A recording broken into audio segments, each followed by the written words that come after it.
এখন যাওয়ার সময় হয়ে গেছে, আরেকজনকে দেখো পাপার কোলই ছাড়ছে না। হাই ফাইভ আরেকবার।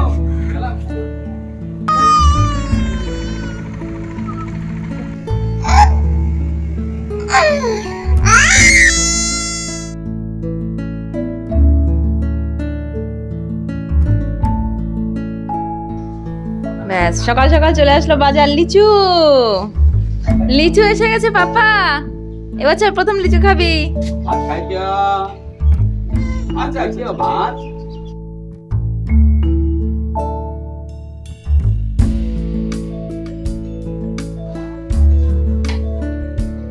না না না, নিয়ে যাও নিয়ে যাও, মামাকে দাও।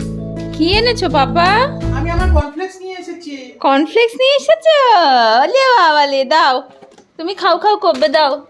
পকে নিজে কর্নফ্লেক্স নিয়ে এসেছে, নিয়ে এসেছে কর্নফ্লেক্স। তুমি খাবে? কে খাবে কর্নফ্লেক্স? আমি? আচ্ছা। চিন্তা অনেকটা আমাদের দূর হলো। প্রিয়ান এখানে আসার পর থেকে খাওয়া শুরু করেছে। গতকাল রাতেও মা ভাত খাইয়েছে, এই যে এখন কর্নফ্লেক্স খেলো, আর একটু বাকি আছে। প্রীতম এখন বসে পড়লো ব্রেকফাস্ট করতে। আজকে ব্রেকফাস্টে আছে কাতল মাছের ঝোল আর ভাত। তারপরে আমরা কি করব মা? আজকে ওয়েদারটা এত সুন্দর, পুরো একদম মানে একটা ঠান্ডা ওয়েদার। তো মেয়েটা চচ্চড়ি, চচ্চড়ি ঝোল না। তুমি কি খাবে? হ্যাঁ, প্রীতম চলে যাবে। আমার ওটাই চিন্তা হচ্ছে ছেলে নিয়ে। ছেলে তো চোখে হারায় পাপাকে, আবার সেই ছ্যাঁত করবে। Good morning everyone, welcome back to the channel to our new blog. আজকে সকাল থেকে বেশ ফ্রেশ লাগছে, আনন্দ লাগছে। প্রিয়ান এতদিন খাচ্ছিল না, মনের মধ্যে কোথাও না কোথাও একটা আশা ছিল কি এখানে আসার পর থেকে প্রিয়ান খাওয়া স্টার্ট করবে। বাট এখানে আসার পরেও যখন প্রথম দিনটা কিছু খায়নি না, তখন পুরো মনটা খারাপ হয়ে গেছিলো। বাট কালকে বিকেল থেকে, কালকে হ্যাঁ সন্ধ্যে থেকে যখন ও খাওয়া স্টার্ট করলো, আর আজকে সকালবেলাও দেখলাম যে না ও ব্রেকফাস্ট করলো, তো মানে এত আনন্দ লাগছে, মনে হচ্ছে এটাই যেন সব থেকে বড় খুশির জিনিস।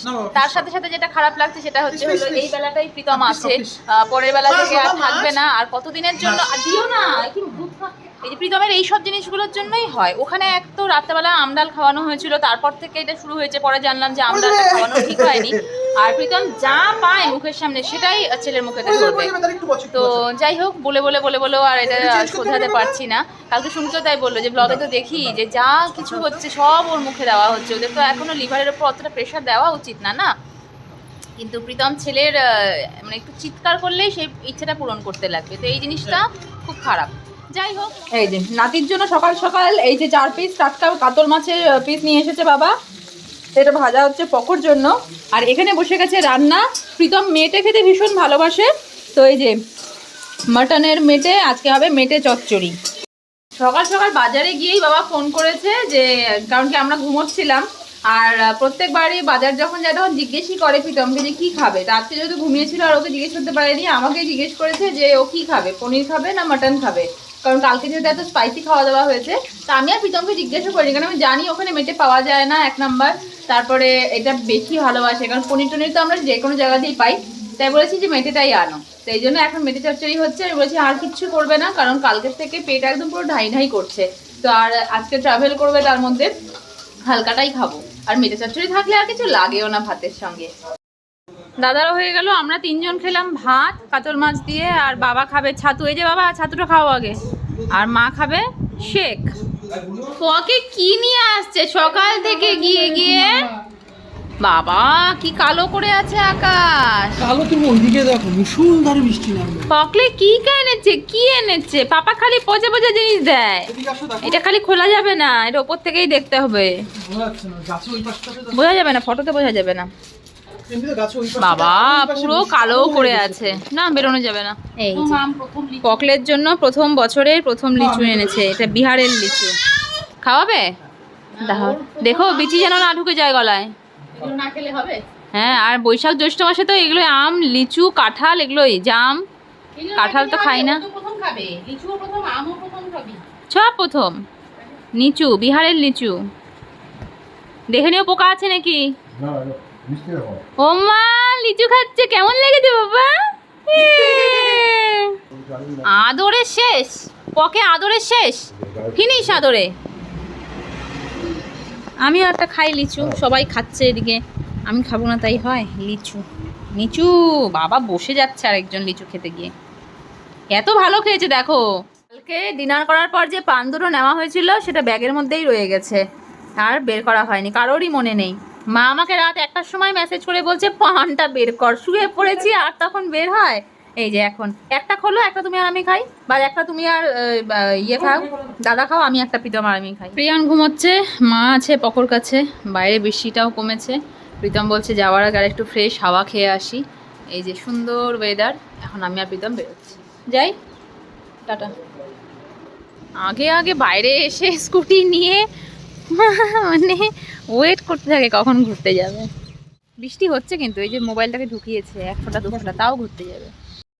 কি দারুণ ওয়েদার, মানে কুয়াশা, কে বলবে এটা গ্রীষ্মকাল, কে বলবে বলো,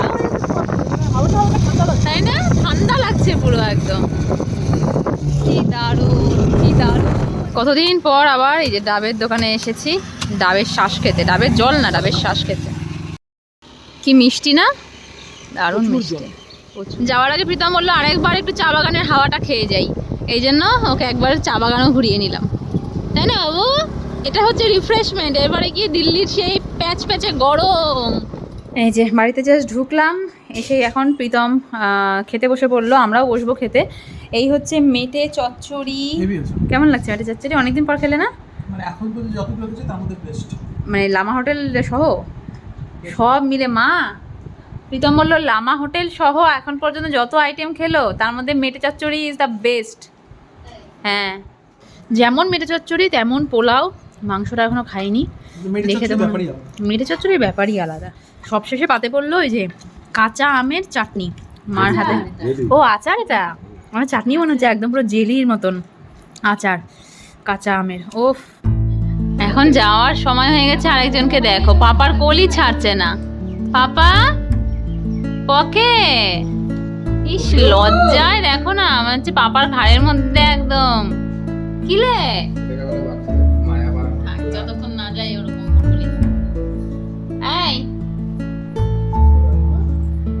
দেখো পোস্টটা, মুখ দেখাবেই না, দেখা একটু মুখটা। এই যে এই খুশিটাই পাপাকে যখন পাবে না তখন যাবে শেষ।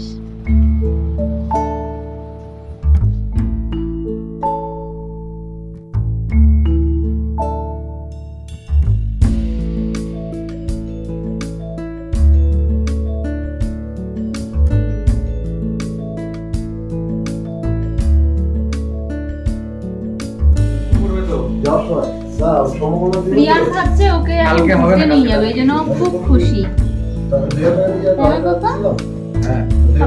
লাগবে না, আমি দিব বলছি না।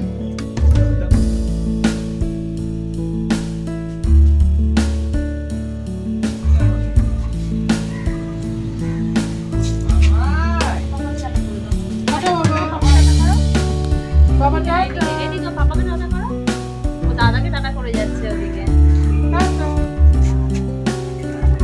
হাই ফাইভ বাবা, হাই ফাইভ। আরেকবার আরেকবার আরেকবার হাই ফাইভ।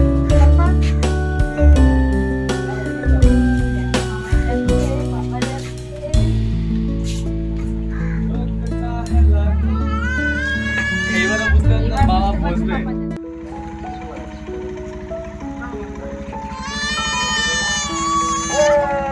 মামা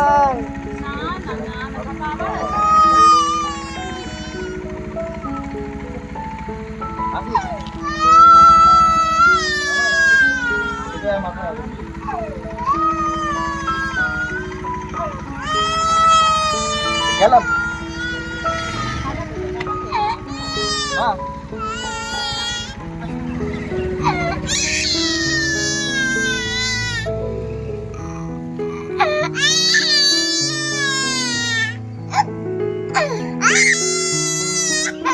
আসবে পাপা, আসবে তো, আবার আসবে, আবার আসবে, কানকে আসবে পাপা। এটাই কষ্টের, এই জিনিসগুলোই হচ্ছে কষ্টের। আর এই টাইমটার জন্যই আমি মানে সকাল থেকে যখনই একটু মানে ওর শরীরটা ভালো হচ্ছে দেখে মনটা ভালো হচ্ছে, বাট আবার এটা ভেবে খারাপ লাগছে যে প্রীতম যখন চলে যাবে, পরেরটা তো পরে যে খুঁজবে বা কিছু, যাওয়ার মুহূর্তটা দেখে ওর রিয়াকশনটা, এখন যত বড় হচ্ছে না ও সব বোঝে। বলতে পারে না ঠিকই, বাচ্চা তো।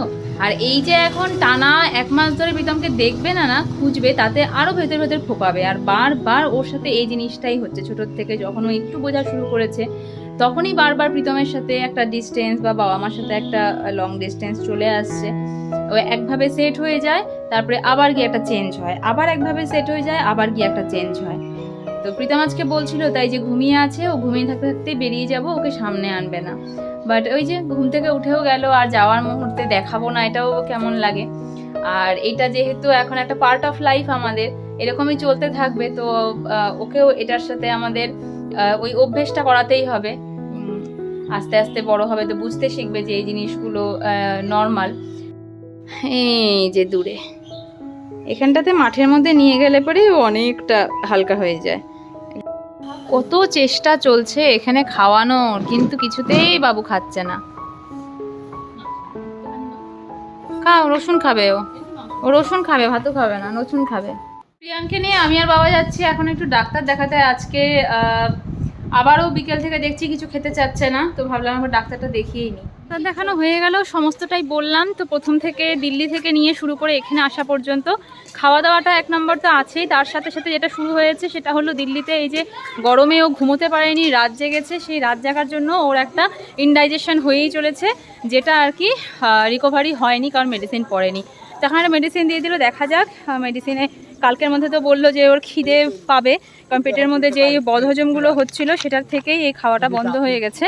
বলছে বাবা এখান থেকে বাজারে চলে যাবে, আর আমাকে নিয়ে যেতে ও কিছুতেই আমার কাছে আসবে না। আমি আমি আমি আমি নিয়ে আসবো, কি খাও? চকো নিয়ে আসবো, চকো। চল চল বাড়ি চল, চলো বাড়ি চলো। চলো। ও যাবে না এখন, আমার কাছেই আসবে না। পকেট সব matching matching, pocket dress matching, ওর পুতুলের সাথে পুতুল ম্যাচিং, ওর বোলের সাথে। পকো বুকুত খাওয়াও তো, ওকে খাওয়াও, তুমি তো খেয়েছো, পুতুলকে খাওয়াও, খাওয়াও। ওই যে দিচ্ছে। এবার বছাও, ওকে বছাও। ও মা, পুতুল খাচ্ছে, বুকুত খাচ্ছে, বাহ। তো সারাদিন পরে পকলোর এখন এখানটাতে ঘুমের টাইম, তার আগে দিদিয়া একটু গান শোনাচ্ছে ওকে। আর দিদিয়ার গানের সাথে তালে তাল মিলিয়ে কিন্তু পকো বেশ সুন্দর হাতে তালিও দিচ্ছিল এতক্ষণ। তো যাই হোক, যেরকমটা ভেবেছিলাম অতটাও টাফ হয়নি। হ্যাঁ, বাচ্চা মানুষ, কষ্ট হয়েছে, পাপা চলে গেছে, বাট তারপরে কিন্তু আবার ভুলিয়ে ভালিয়েও রাখা হয়েছে, আবার সেটও হয়ে যাচ্ছে। তবে হ্যাঁ, ভেতরে ভেতরে তো একটা কষ্ট হবেই যখন যখন পাপার কথা মনে পড়বে, বাট আস্তে আস্তে সেটাও ঠিক হয়ে যাবে। তো চলো আজকের মতন টাটা, দেখা হচ্ছে নেক্সট ব্লগে।